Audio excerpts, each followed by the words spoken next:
You sound really far away. Hello! Welcome to Go, my favorite sports team, the sports podcast that gives you all of the knowledge and none of that you don't know. That didn't make a lot of sense, but I don't make sense here. I am not the one that makes sense. The one that makes sense is the one across from me, Tyler Scheid. Yes, that is my name. You are Mark. I have studied sports in my life. I have a master's degree in it. And this week, we are catching you up after our major charity live stream with St. Jude doing a fantasy football draft. I'm going to be teaching Mark how fantasy football works as well as you so you can follow along and just see how well we do. I think there's favoritism. Why? I think there's football favoritism. Because people pick favorite players? No, I think there's football favoritism on this podcast because we've already done a football primer, and yet here we are doing fantasy football. Why? Okay, the reason I'm doing fantasy football, it's the gateway for a lot of people to become fans of football. It has become a major industry since it became hugely adopted with the advent of the internet. The internet's ability to track stats, and it has exploded in popularity. CBS Sports, who we worked with on the fantasy draft for St. Jude, they created their fantasy football league, their online platform, in 1997. That's not that long ago. All of these sports that we have today that we play have existed for tons and tons of years. Some hundreds, some thousands, some like 50 years. Yes. But it has become a major industry in the world. Fantasy football for American football, fantasy baseball, fantasy golf, like fantasy sports in general has been an advent and a new avenue within sports within recent times. So this isn't just fantasy football. This is fantasy sports in general. We're going to focus on fantasy football right now, but we are going to talk about the advent and the invention of fantasy sports before we talk about football. So like elves. No. What? No. Like Tolkien. No. It's not Warhammer 40K Blood Bowl. It's fantasy as in you get to pretend to be an owner of a team and pick your lineup every week. What's the difference between that and Madden? The difference between that and Madden is Madden you actually simulate and play the games with your controller. This one you have players and you just track their stats and get points based on their stats and performance. So it's for nerds. It is. It's for nerds. And honestly, it's great for statisticians, people who like math. Who do we know that's a statistician? Mandy. I'm going to call Mandy up right now. If Mandy doesn't like fantasy football, then you are a fraud. Beep, boop, beep, beep, boop, beep, boop. Hold on. Hi, Mandy. Hello. How's the baby? Baking. Ah, that's great. You're a status person, right? A stat person. A status? Hey, I'm on the phone. Excuse Sorry. I Excuse won't you. rudely interrupt. Yes, I like stats. What do you think of fantasy football? Is Tyler playing favorites again for football? Yeah, it's happening again. He's really into football. Fucking nerd. Anyway, it's dumb and I hate it. Thanks. That's all I needed to hear. Click. Beep. Ignore that it was on Evan. Well, there you have it. Mandy, who has a PhD in statistics, hates football and called you a nerd. I like how you're inserting Mandy in this conversation when you didn't actually call Mandy. I could call Mandy right now. If I could wanted call to. Mandy. I'm not going to bother Mandy. Yeah, Mandy's dealing She's with busy. baking a baby. She's busy. She's busy. Very busy. Cooking up a But baby. fantasy football is a way for people who don't understand football to start paying attention to it. Okay. It's a gateway. Isn't this podcast a gateway? It is. So wouldn't it be advantageous for us to use the gateways that are already there in some capacity to enhance the gateway that is our platform? Now, I will say one thing. It did seem like fun when I was there on Sunday. Was it Sunday? Yeah, it was Sunday. Sunday. But here's the thing. That is not a gateway. I will tell you straight up.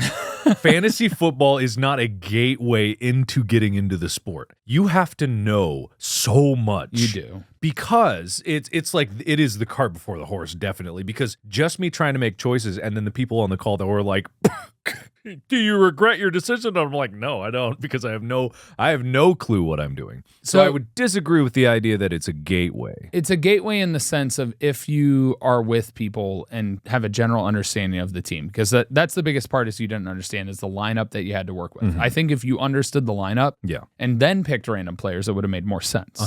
Okay. And then you would have had a more balanced team and wouldn't have people being like, oh, you're picking that. Well, all my choices were genius, and everyone knows. Honestly, I own the Bills and the 49ers, so I'm pretty happy with my choices. But it is a thing. It was like, I won't render judgment throughout this episode at the end of it, because it does feel like fantasy sports are a very end stage level of being a fan of a sport. It is the very end of it. You already are involved with it. You already know the sport, and you already at the part where you are chatting with other people that are fans of the sport because you want something more out of it than the baseline experience that the sport gives you. And therefore, that is literally like a deeper level. If you were in any other fandom, like a book fan or some other club fan, or like any kind of fan of anything, a movie, a TV show, the end result is when you start pursuing conversations with other people and other activities outside of it. Say Harry Potter quizzes, it's like that level. You don't do a Harry Potter quiz unless you're looking to make a fool out of yourself or you know a lot about Harry Potter. Right. So, but I will keep my ears open, and I will be ready and willing to learn about the world of fantasy sports. All right. Perfect. I appreciate that you have that willingness to learn. I will. I always do. All right. But first, we must be possessed. No. Tyler. Yes. Yes, you have been a very bad boy. Oh? You have been accused by someone by the name of Sour Kitty. You have nothing to say for yourself. I mean, I don't know what I'm being accused of. Okay, accused. I work in a mall where I and my coworkers rotate from a few different stores, one of which is a sports team store. Before, I just nodded along to the random guys rambling about sports, but now I have kind of an idea of what they're talking about. And now it's getting me hit on. Puke face emoji. As a femme-presenting person in a sports store, I guess it just makes sense to them for me to not know what the hell they're on about to begin with. But when I actually started having things to contribute to the conversation, they've gotten very excited and flirty and pushy. Apparently, this is common with my other femme-presenting coworkers. What is it with male sports likers? Thanks for the sports knowledge, you two. Just kidding, of course. I love you both, and I love this podcast so much. What do you have to say for yourself? I'm glad you're making connections with other people about sports and being able to understand what they're saying, because that's kind of the point of the podcast. I'm sorry that you might get unwanted attention from somebody you may not have an attraction with, but I have no control over that. I have just allowed you to be able to communicate within a section of culture that you hadn't been able to before. All and right. I'm glad that you enjoy the podcast, and thank you for listening. All right, you navigated that well. I'll leave it up to the ghost to see. Now, what do you have to say about this? I'm showing him a picture of something. Tyler, who's about to slam a whole encyclopedia of how to build an entire tennis court to his friend. I can't read what Mark's saying. It says, Mark, just want to know how to play and have a good time.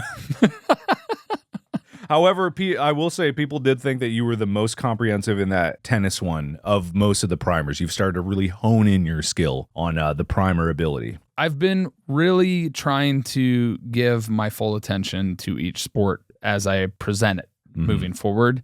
I've been dedicating more of my time to prep work. Okay. And that's good. That is good. However, it hasn't always been perfect, and we know. And well, I say we is Tyler. I'm not doing anything. But there's one person, Lanky the Danky, who said, listening to Tyler talk about motorsport is like listening to Mark talk about football. It's actually painful. Tyler skips over stuff, gets a few things wrong, but it has not happened to me yet till the motorsports primer. I have been a fan of all types of racing literally since being expelled from the womb, which I doubt. I don't think he'd be right out of the womb. That's a bit like, and I just have to scream it out to the world. I know he doesn't watch them, but listening to him get painfully close to the truth, but miss things that are very important. Listening to him use technical talk too just makes me want to scream. I just wish sometimes I could make a real-time corrections to the episode. LOL. No shame to Tyler. He's not omnipotent. I understand, but I struggle to listen to things I know so well described incorrectly, and I get sad. I mean, I know of two particular things that I misspoke on, and one that I didn't want to get into the rabbit hole of explaining to you, but I apologize for hurting you so deeply. I didn't know that motor oil ran through your veins and pistons were in your heart pumping exhaust out your... You know what? Yes. Say it. Out your ass. It's just a little hiccup. Out your ass. Say it confidently. Out your ass. Out your ass. What is out his ass? Exhaust. That's because he's a motorhead. Yes. Are you a motorhead? I'm not. Yeah, it's okay. I apologize. But Growing up, I always thought motorsports weren't really a sport, so I'm not even going to get that. Sure, we're all the ghosts. I said growing up, I thought that. I don't anymore. All right, fair enough. That's fair. The ghosts are gone. They've been expunged. Perfect. Perfect. All right, Mark, Yes. how big do you think fantasy football is? Probably real big, like girthy. Like about, I'm holding my hands out. About this big? Say This big. 30 to 40 billion dollar industry. Why? Just fantasy football. How, what, wait, what's the industry of football? How much money? How much money is just football? Yeah. Well, I mean, just the Dallas Cowboys are worth 7.64 billion. Just the Dallas Yeah. Cowboys. So the NFL itself has 32 teams. The average of each team is 4 billion. So 32 times 4 is 128 billion. Wait, say that Hold again? on. Yeah.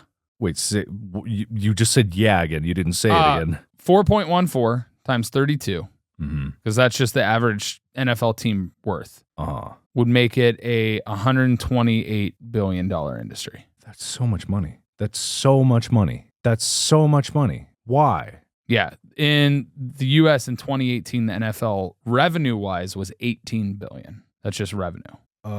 Okay. That's kind of crazy. I'm trying to find something that's a comparison in terms of like amount of money in an industry. To say just fantasy football is like 30 billion, right? Mm-hmm. One second. I'm trying to find stuff too. It's hard to get like a data in a good table. For Why is this. there not a... Wow. This is a lot harder to find than I thought it would be. Oh yeah, me too. That's not the full list. Fuck you.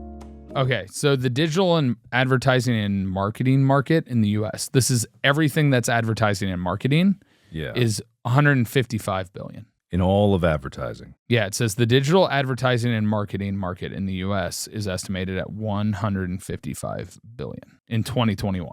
Global marketing industry is 1.7 trillion, according to Forbes. Okay, so 30 billion a year. That's a lot of money. You could buy a lot of things with $30 billion.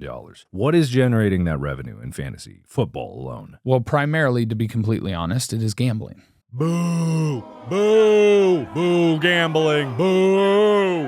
I agree with you, Okay. but I also will say that it is not always the case. The majority of it is gambling. Okay. But a lot of it is going to be marketing. A lot of it is going to be the ability to set up your own leagues and different capabilities on the internet, like CBS Sports or ESPN. Like there's so many different platforms that have that, but then sell ad space. Okay. Because the majority of gambling that takes place in fantasy football, outside of like things like FanDuel or DraftKings or these big gambling corporations that have come around within the last decade, those things started to come out, was just you'd get a group of friends together, you'd set up your accounts on a website like CBS Sports, and you would have a draft and you would have your own wagers. A lot of them don't have to be financial value, but it's just one of those things that you win or you lose, and the loser has to do some sort of punishment, or the winner gets like a little trophy that is iconic to your friend group. Okay. And that's why that industry is like so big. Okay. All right. For the friend group trophy winning? I mean, everything. How many people do fantasy football? Over 40 million individuals residing in the United States played fantasy football in 2021. Okay. Interesting. 40 million. That's quite a lot. That's quite a lot. Yeah, I can't deny that. That's a lot of people. Including Canada in 2017, there were 59.3 million playing fantasy sports in the US and Canada. Fantasy sports in general? In general. Okay. So if you're looking at that number and the 2021 number, I would think that the majority then would be fantasy football. Probably. Yeah. So that's the main one. Now, fantasy sports in general. Let's get into the history of fantasy sports. Okay. How they came about, the origin. That's Act 1. I'm ready. So the first fantasy sport that actually came about was golf. Golf. Yes. Why golf? It was the simplest to keep track of because statistically, all they had to do was pay attention to the score during a tournament of over and under par, right? Okay. So it started out as something before the internet, which is why it was so much more complicated and so much more difficult to do. So golf was the simplest terms. Okay. And so what they did, they would draft a set of players, whoever they thought would perform well. So there'd be like a group of 4 guys, and they'd go through and they'd be like, Phil Mickelson, who's a golfer. I'll pick Tiger Woods, and they'll go down the line and they pick their players. And then at the end of the tournament, they would compare the scores on their sheet with the combined players that they have, and whoever had the lowest score would win. Okay. And it was a way for them to have fun while watching golf. Okay. And to be able to have because the stakes golf in itself was too boring. They couldn't stand to watch people just like hit a ball once every 5 minutes and then walk over to the ball. They had to come up with something to tide the time over, right? Am I right? Am I right, Tyler? I mean, some people like golf. I find it to be a snoozer to watch on TV, but playing golf and actually being on the course, different story. Okay, I see. Because it's really a nice time. And we are actually going to have a golf primer here soon. Okay, all right. And I'm sure every golf fan out there is super prepped and ready for that one. To accuse me. Is that what you're saying? You. Wow. You would prep them. I'm not prepping them. You just prepped them. You're right. I did prep them. You prepped them. I didn't prep nothing. I did. I never prepped anything. So it was in the 1950s. Oakland, California businessman and future limited partner in the Oakland Raiders, who's a member of the NFL, Wilfred Bill Winkenbach, developed a fantasy golf game in which participants would select a roster of professional golfers and compare their scores at the end of a given tournament. Mm-hmm. And obviously, I explained that the lowest score would win. Mm-hmm. Later on, he also created a baseball game in which players drafted hitters, pitchers, and compared their real-life statistics against each other. Okay. But these early experiments that he created for these fantasy sports failed to spread to the general public because everything was done by paper. Okay. 2 years later, in a New York hotel room during a 1962 Raiders cross-country trip, Winkenbach, along with Raiders public relations employee Bill Tunnell and the Oakland Tribune reporter Scotty Sterling, developed the rules that would eventually be the basis of modern fantasy football. Mm-hmm. And the inaugural league was called the Greater Oakland Professional Pigskin Prognosticators League. The what? Greater Oakland Professional Pigskin Prognosticators League. Prognosticators. What is a prognosticator? That is a good question. A prognosticator is a person who foretells or prophesizes a future event. Okay. Why didn't they just use like psychic or seer? That's so it's obviously fake if you call it that. Prognosticator sounds real official and like really, really authentic. You can trust a prognosticator. If someone says that they're like a wizard or something, they're not going to trust you for nothing. Well, the first fantasy football draft took place in 1963. So that's the olden days. To keep track, I mean, you're talking 1963. That's old, ancient history. 40. That's 60 years. My brain is dying today. No. So back then, what they would do is the league commissioner, the person in charge of the league, who for us was Noah, he would have to gather the newspaper box scores, then mail everybody their scores every week. Facing off against each other. Because what happens in fantasy football is you have your team and you end up facing off against another person in that league every week. Just like real teams face off 1 against 1 every week. Okay. So moving forward, it was always a way of gambling, right? Mm-hmm. And while, of course, there are stakes on the line, local friendly wages are the most talked about in fantasy sports. And usually it's the person who loses. Mm-hmm. And so for the fun of it, I pulled up a bunch of examples of some of the pranks that there's realization. One of which is the eyebrows of shame. If you get last in your league, you have to shave off one or both eyebrows. Interesting. Okay. Date night. Whether it would be going on a date with something as funny as a stuffed animal or going on a date with a blow-up doll. I've heard of that one. Okay. Requirements to make a music video and post it on YouTube. Hell yeah. Sports Illustrated body issue calendar. So tasteful nudes. Okay. Forced to do tasteful nudes. They're forced to be naked and take pictures of themselves. That sounds like exploitation. But no, here's the thing, because it's a gentleman's agreement beforehand. So you agree upon it. You are not forced to do it. Just gentlemen's? Or gentle peoples. Gentle peoples. Gentle listeners. Yes. A gentle listener's agreement. A gentle listener's agreement. Tattoos are also a pretty popular one. Okay. And usually the champion of the league, this is the one that I've heard about a lot, is the loser has to get a tattoo of whatever the champion of the league dictates it to be. Okay. There's usually limitations of the size. Sometimes they have to do a mystery bag. Sometimes they have to just do a silly picture, go out and run a lemonade stand in a Boy Scout outfit, wear your least favorite team's colors for the entire season. You know, simple things where it's like shame. Yeah. Like embarrassment. That's the whole idea. For picking the wrong players. Yeah, for just not doing super well. Okay. All right. So, yeah. And now today, everything's done on the internet. Stats are tracked in real time. You're able to just move around your players. You don't have to have as much knowledge about football to be able to get into it because you have a list of players put in front of you. If you know the positions and can do that and understand how fantasy football works, then it's very accessible. Okay. And it also increases viewership. People that don't do fantasy sports, their viewership is a certain percentage, right?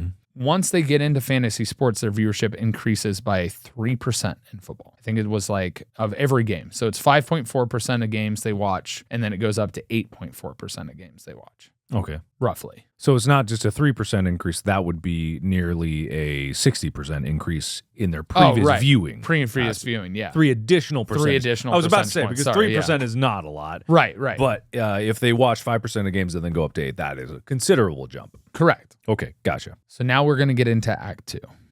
And this is actually going to be talking about the preparation for those that want to get into fantasy sports. Okay. And why certain things and knowledge are important before you get into it.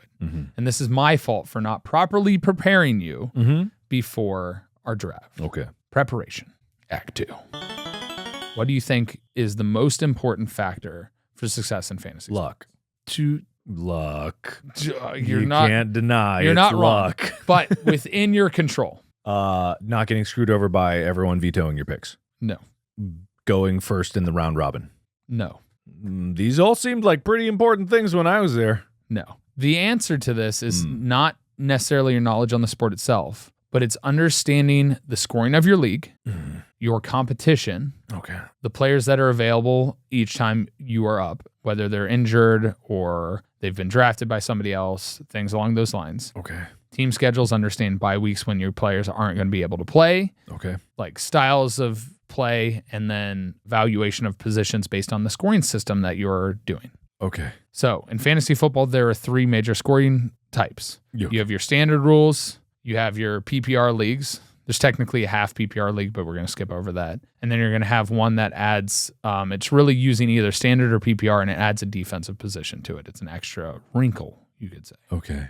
So scoring wise, it's all based on player performance. So in football, you're going to have a balance on your team of 1 quarterback that plays every week. Okay. 2 running backs that play every week. Okay. 2 receivers that play every week. Okay. A tight end. Tight end. Yeah. A defense, a kicker, and then you have a flex position that can either be a running back, a receiver, or a tight end. Tight end. Hike. I'm just thinking of the animation. So to understand scoring, your standard scoring is that quarterbacks earn a point for every 25 yards they pass. Okay. They get 6 points for every touchdown they pass. Okay.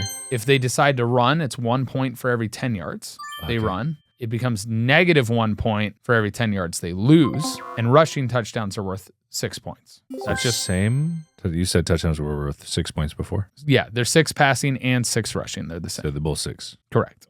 Running backs receive 1 point for every 10 yards they run, 6 points for a touchdown, Okay. 1 point for every 10 yards they receive, and 6 points for receiving touchdowns. Wide receivers, same scoring as running backs. Same thing with tight ends. Oh yeah, anybody who fumbles is -2 points. Okay. And an interception is -2 points as well. Okay. So if a quarterback throws a pick. Kickers get interesting. If you kick an extra point, it's 1 point. Missed extra points are -2 points. Okay. Field goal within 17 and 39 yards is 3. Okay. Missed is -2. Okay. Field goal between 40 and 49 yards is 4 points. If you miss between that, it's -1. 50-yard plus field goal is 5 points, and 60 plus is 6 points. Is there going to be a quiz? Yes. Oh, why? I can't remember all that. Now, let me go over. Here's the thing. This is a fun little example. I don't really remember what you just said to me, but I know that in football, a touchdown is 6 points, Correct. and they can either kick an extra point or run the other thing, 2-point conversion. 2-point conversion, and that's it. And a field goal is 3. Correct. And there's something about a safety thing. Safety is 2 points if you get tackled in your own end zone. Yeah, and that's all I know. Right. And that's it. There's nothing else to it. Why is fantasy so goddamn complicated? It's complicated because you are starting to track individual players and create a valuation of their ability within their own position and to accrue points for more difficult things versus less difficult things. Who could remember that, though? That's why the internet's there. But the internet wasn't there when it began. Correct. You'd have to go back all the time. Well, This is worse than tennis in the hands on the clock. I know this is like a often debated topic of the scoring system in tennis, and I've heard many theories about why it is this way. What is the real reason that it goes love 15, 30, 40 end game? Hands on the clock. But again, I've heard that. Why 40? Why not 45? Why? Why not 45? I had read this earlier and I was like, oh, this isn't going to come up. Of course it's going to come up. It makes no sense because I've heard the clock thing and I'm like, okay, that makes sense. They didn't have a scoreboard. They were like, oh, but we got a clock. We'll turn it to 0-15. There's 2 hands. It's perfect. We can keep track of both of them. Why 40? This is worse than that. It's just stats. You're just going through and being like, okay, so if he ran 60 yards, that's 6 points, and he scored 2 touchdowns, What that's if 12 he ran points. 55? That's 5.5 points. You count decimal points? You do now in the advent of the internet. In the olden days, they would do the rounding system where if it's over 0.5, they'd round up. And they couldn't just go like, he only got 61 yards. They're not going to round up or down. It'll just be like, you only get, every 10 you accrue. It's not that. It's every 10 you get a point. So if he goes 61 yards, he gets 6 points. Not 6.1? Now it is, because the internet does it, and it's a lot easier. I can just hear it now. Some nerds in a room will say, He ran 61 points. My arteries. He ran 67. They're the same. No. We haven't even gotten to the complicated points. Yeah, where's my dog? Give me a hot dog. So all those points I just went over for offense, the difference between that and PPR league is now you add another wrinkle. why? So all of those points work, but then you get 1 point for every reception they get. Reception. That means they caught the ball. I knew that. Okay. Yeah. Just wanted to make sure. I guess you. That's the difference between standard scoring and PPR. Okay. Our league is a PPR league, Okay. which is why I picked some of the picks that I did. Okay. Defense is where it gets complicated. Uh-huh. They get 2 points for a blocked kick. Uh-huh. They get 2 points for a safety. Uh-huh. 1 point for a forced fumble. Uh-huh. Fumble recovery, 1 point. Uh-huh. Interception, 2 point. Yeah. Sack, 1 point. Now, a defense starts the beginning of the game, they've already accrued 10 points. What? They have 10 points. They get a participation 10 points? The They get reason- participation points? Yes. Let me explain why. Then I picked good going for those defensive teams. Yes, because it won't hurt you. It won't hurt me. So what happens with defense, if they allow 0 points, it's worth 10 points. So at the beginning of the game, it'll show that they have earned 10 points. Okay. But the instant they allow a point, it drops to 8. If they allow more than 7 points, it drops to 6. If they allow more than 14 points, it drops to 2. If they allow more than 21 points, it drops to 1. And if they allow 28 points or more, it's 0 points. 35 or more, they go into the negatives at -2, and 42 plus points, -4. And that's just based on the amount of points that they allow the other team to score. Okay. But they still can earn points that counteract that with sacks, interceptions, fumbles, fumble recovery, safety, etc. It makes me wonder, why did they even bother starting at 10 and going down if they went to negative? Why didn't they just go to 20 and then go to 0? I don't know. I don't make the rules, Mark. I don't make the Or rules. go to 0 and just be like, judge it out by the end of the game how many points, and then go plus or minus. Well, it's fine. Whatever. That's numbers. I'm not going to remember them anyway, so it doesn't matter. Yeah. And so I explained the 2 important ones. We're not going to talk about the individual defensive position wrinkle that gets added. Most leagues don't do that until you get really, really deep into fantasy football. So that's the scoring system. So understanding that is key, because then you can understand the valuation of your positions, because defenses and kickers are not ones that are going to score a lot of points. Okay. Your quarterbacks, running backs, receivers, and tight ends are going to be your top scoring positions. Usually in a PPR league, wide receivers are most important along with running backs. In a standard scoring, running backs are the most important, but quarterbacks have been balanced out. It used to only be 4 points every time a quarterback threw a touchdown. It has since changed since I last played fantasy football. Okay. To Why? become 6. I think to create the value of a quarterback being more equivalent to the running back and receiver. Okay. So that it's more balanced. Cool. The other part is knowing your competition. We didn't know the people we're playing against. We kind of knew their favorite teams. We kind of knew who they were going for. The whole thing of the veto with our house rules and the stuff that we did, we were able to mess with people. Mm-hmm. And being able to mess with people in a draft at the beginning of the fantasy sports league is your ability to then cause them to make mistakes on who they pick or miss an opportunity of who would have been a better pick, possibly. Interesting. So that's the other one. Player breakdown is obviously you need deeper knowledge for. You need to understand what player is good, what team they're playing on, how the coaches are going to use them. Schedules, knowing the bye week, it's really simple because it literally told you when you drafted them. It said it right there. Mm-hmm. That's the week that their team doesn't play a game. Mm-hmm. So that week they will score 0 points. Okay. And then the last thing is trades. You're able to trade players Okay. and make an evaluation for that. And usually a commissioner navigates that and tells you, no, you can't trade Saquon Barkley for Bitch Mabumbo. Bitch Mabumbo. Is there any player named Bitch Mabumbo? No, it's a callback to our Tom Brady episode. Oh, who's Bitch Mabumbo? It was who you called Drew Bledsoe. He plays from Blubberslumbo, Michigan. No, the other guy who got injured, Bishmabumbo. Oh, Drew Bledsoe? I was close. Bitch Mabumbo? It sounded like you said Bitch Mabumbo. Maybe that, you never undermine Bitch Mabumbo here. But anyway, I've already forgotten his real name. Drew Bledsoe. Drew Bledsoe. I'm so sorry. Did I call him Bitch Mabumbo? Yeah, because you couldn't remember his name. Ah, man, that's rude of me. Hilarious. Anyway, go listen to that episode, everybody. So this is a super analytical episode, so I apologize. Nerd, freaking nerd over there with numbers. Here, take this 6.1 points. Oh, yeah, you just let there's so many points, -4 plus sack, carry the 2. Nerd.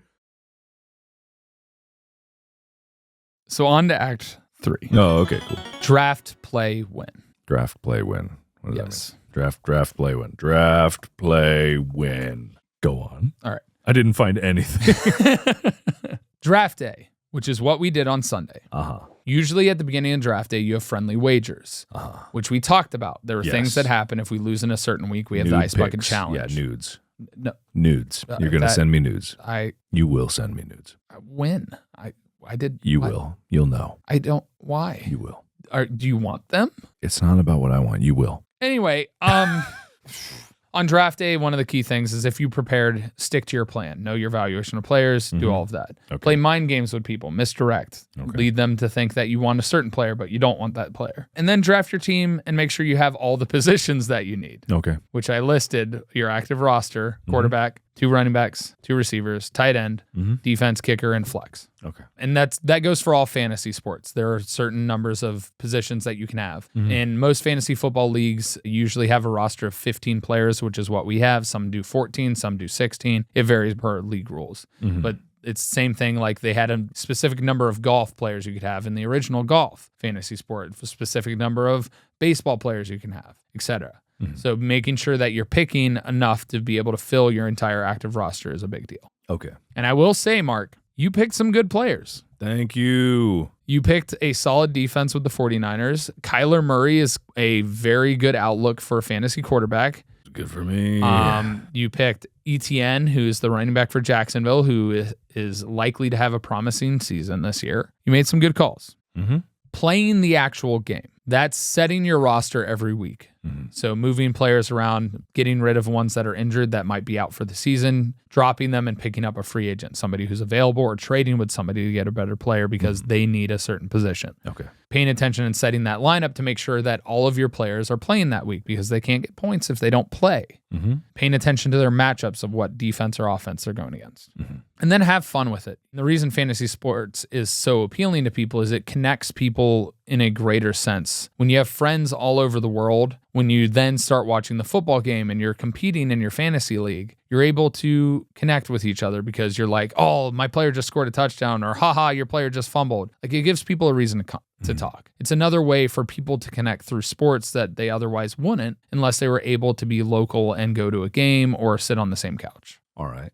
So all that considered, do you think that there's any part of this that robs the true meaning of the sport? I think there's a level in which it can hurt a fandom, yes, because instead of rooting for the team you want to root for, you start rooting for players that you necessarily wouldn't root for. Mm-hmm. Yeah, because the reason I say that, I was going to bring up that exact point, because even though there's an effect on spectatorship, there's a part of the Wikipedia article on fantasy football. Yeah. There's a number of NFL players that have displayed mixed reactions on the impact of fantasy football on fans' habits and preferences. In 2006, then Denver Broncos quarterback Jake Plummer told ESPN, quote, "I think it's ruined the game due to fan allegiance shifting away from teams and towards individual player performance." Then New York Giants running back Tiki Barber said that, quote, "In a game solely designed around the team concept, it's nice to have some individual recognition every now and then. Fantasy football does that." On the counterpoint, fans frequently ask players on their fantasy rosters to score more often. Peyton Manning reported that only autograph requests exceeded fans' requests for, quote, "more fantasy touchdowns." Another quote from Peyton Manning said, "A conversation he had with a typical fantasy fan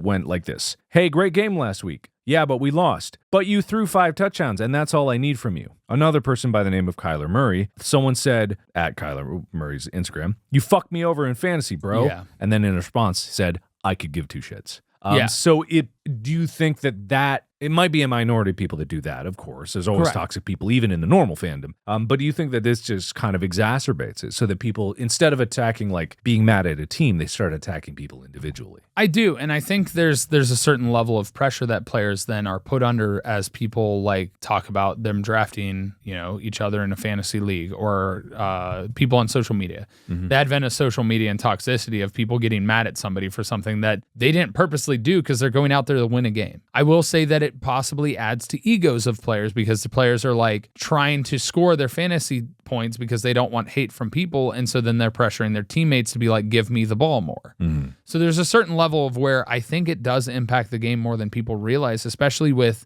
now the advent of things like DraftKings and FanDuel and stuff like that, where people are wagering tons of money. Mm-hmm. One of the biggest things that I loved about sports is the gambling with sport was always mostly illegal, but for whatever reason, fantasy sports doesn't fall under sports gambling. It is ruled that it's not sports gambling, when in reality, I think it is. Mm-hmm.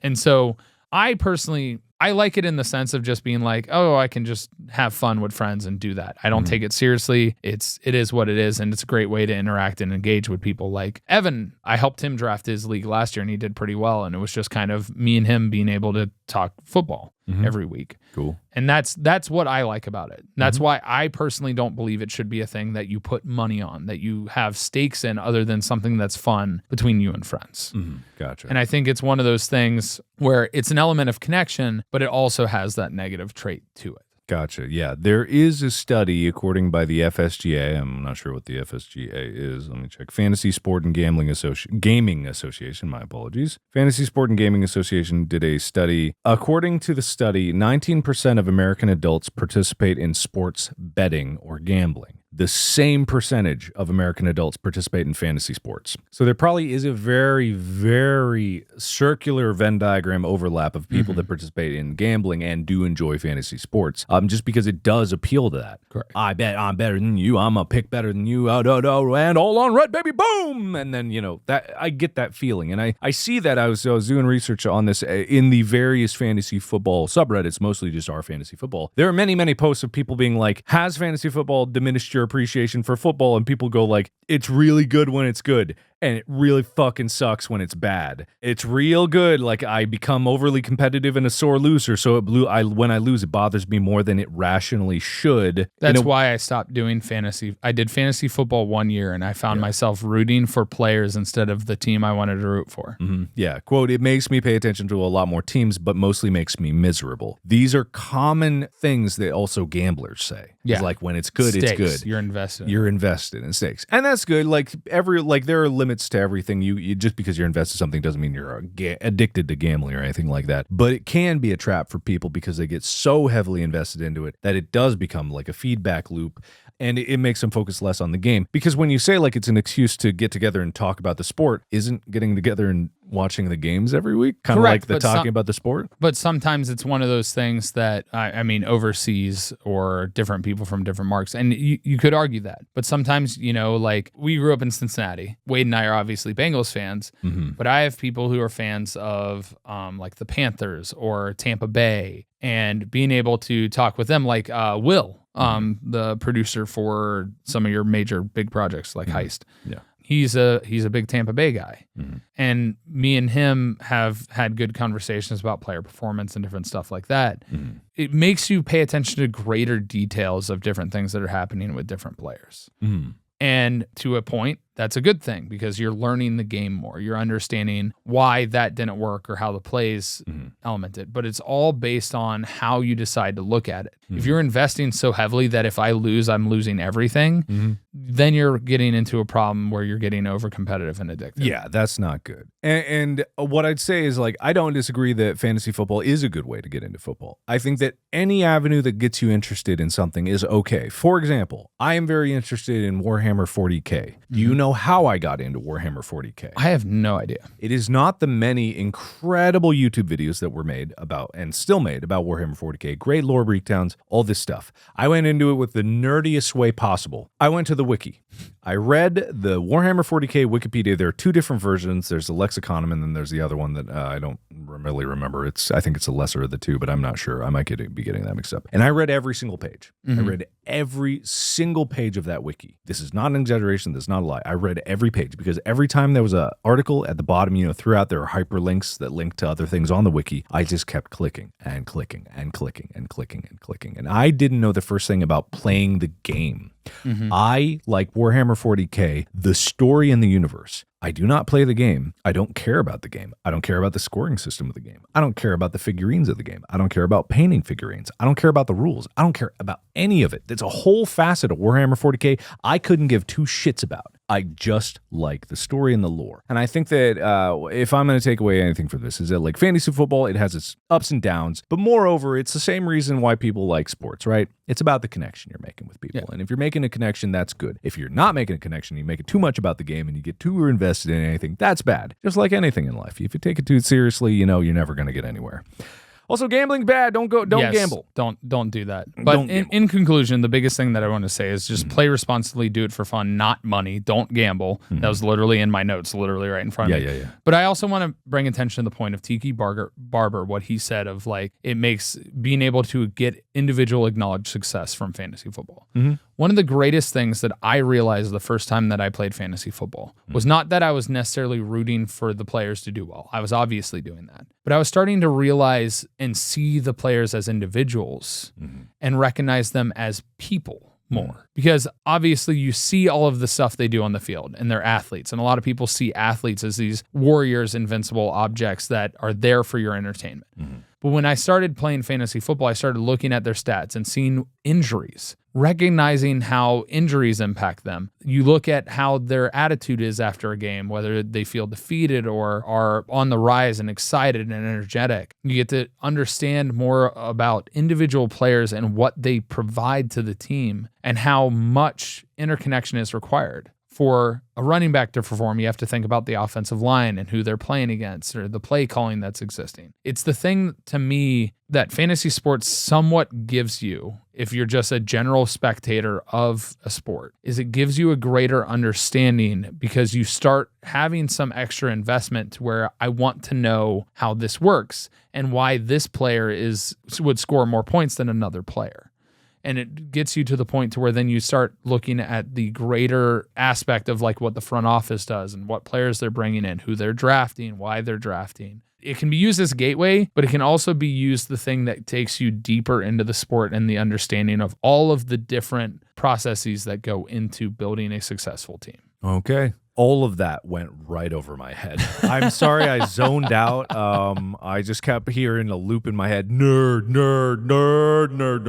No, I'm just kidding. I literally am very tired, so I kind of just like zoned out there.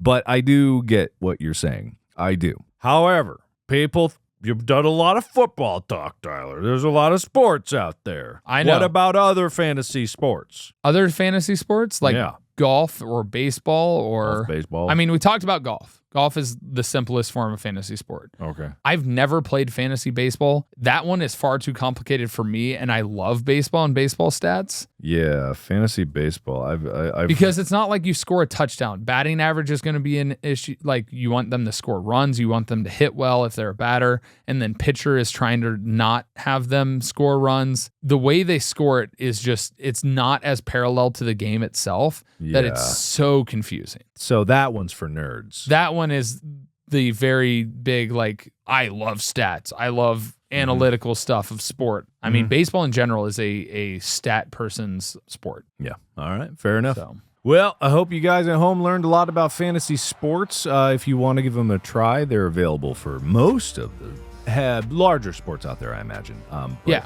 it just like gives an appreciation for a deeper look into things. It's for huge nerds. It's for absolute like nerdy nerds. the top tier jockey nerds. Yeah, the nerdiest jocks you ever did see, and everyone knows jocks are nerds. And really the only reason I wanted to do this primer, Mark, was I wanted to give you a heads up before we did the draft and to give the audience an opportunity to be able to follow along and somewhat understand what is going on in our fantasy league as the season goes on. Unfortunately, we weren't even able to stream on the Go My Favorite Sports Team YouTube channel, but That's we will my fault. fix that for the next time next year if we're doing fantasy football again. Yeah. And also the St. Jude fundraiser is still up if you want to go check that out. Yeah, we hit 25,000 on the day of the stream. It's still up and will be through the entire football season.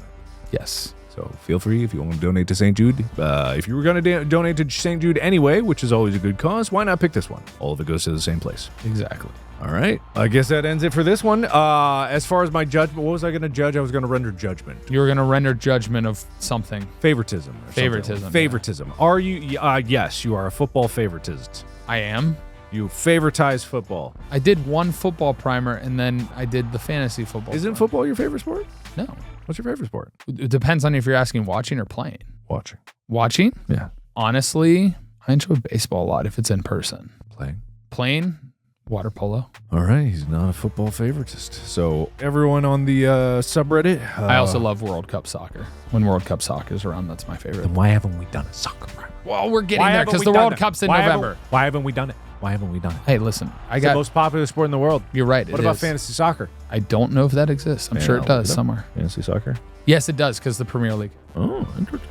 Anyway, so that wraps it up for this week. Thank you, everybody, so much for listening. If you guys remember, I am Markiplier. That's Tyler over there. Apocalypto_12 on various websites. We are the #1 sports podcast in the world, or if not now, we will be. And we'll take that to the bank. Woo! Cha-ching.